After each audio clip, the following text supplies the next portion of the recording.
So now I would like to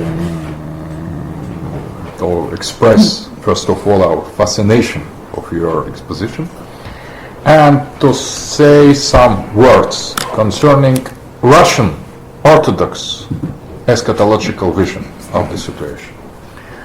What is important, that a perfect and very strange convergence of some crucial points. I have spoken recently with one saint father, Vladimir Tsvetkov. He is a monk and he is a chief of monastery who belongs to the tradition of the elders of the starets, Russian starets, and he was introduced in the Orthodox eschatology, Russian eschatology, and I have asked him to name the most important points of this eschatology. So, according to him, all the starets, all the elders of Russian Orthodox Church prophesied the spiritual renaissance, rebirth of Russian Christian tradition after the time of Bolshevist or Antichrist oppression. So what now we are witnessing of a fulfillment of the tradition that was made before Bolshevists, but they were more or less identified, their rule was foreseen, and the end of this rule was predicted. What should go next? Rebirth of Orthodox Church and the rebirth of Russia. At the same time, 2 points were after that, 3 points. The wars and with the great suffering of the Russia, and also the many challenges to Moscow and many damages that we will suffer. So very devastating wars waged against us in the future. After reconquest of the Constantinople, precisely that the elders of Russian Orthodox Church affirm that Russia will conquer Constantinople and free Hagia Sophia and restore it as Christian cathedral. But that will be in the animosity against Western Christianity that is recognized as a kind of fallen branch of our church.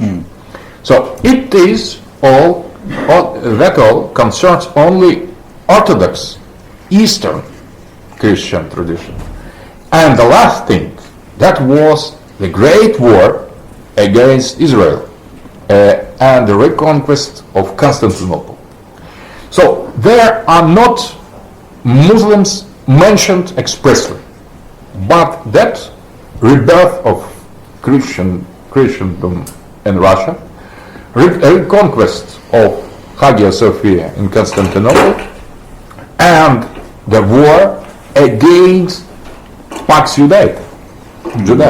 And in all these predictions, the rule of the international Jewry was recognized as the sign of the end of the time and as the representation of the rule of the Antichrist.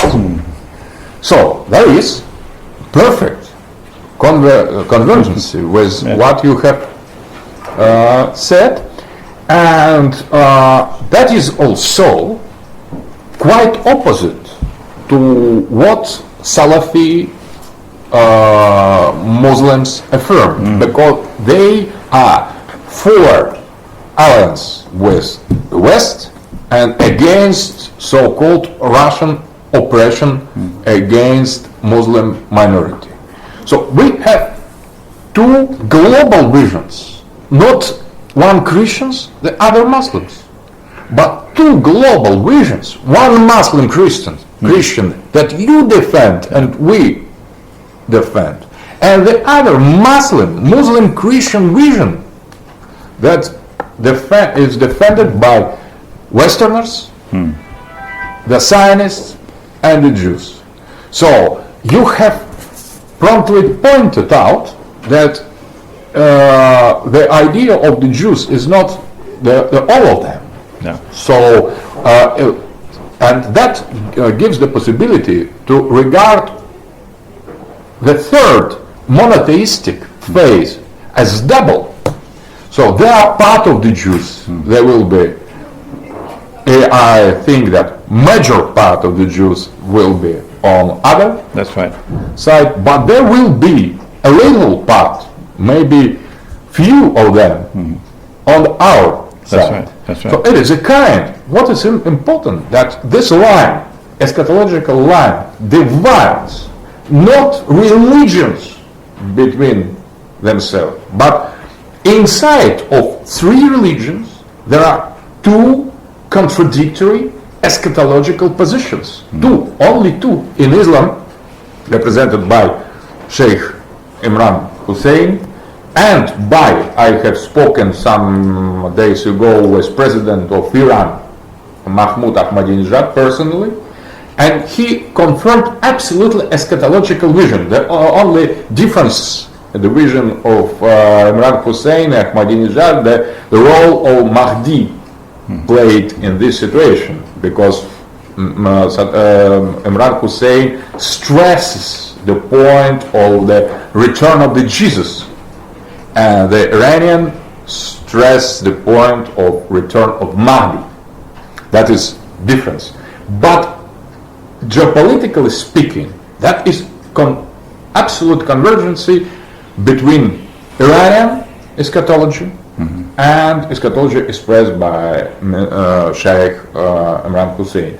There is the same difference, the dividing line in Christianity, Western and Eastern, and there is the same line, more deeper maybe and not so obvious, inside of Judaism. One part of Judaism that is Zionist, Pax Judaica, and the other that we could presume to be different. So I would like to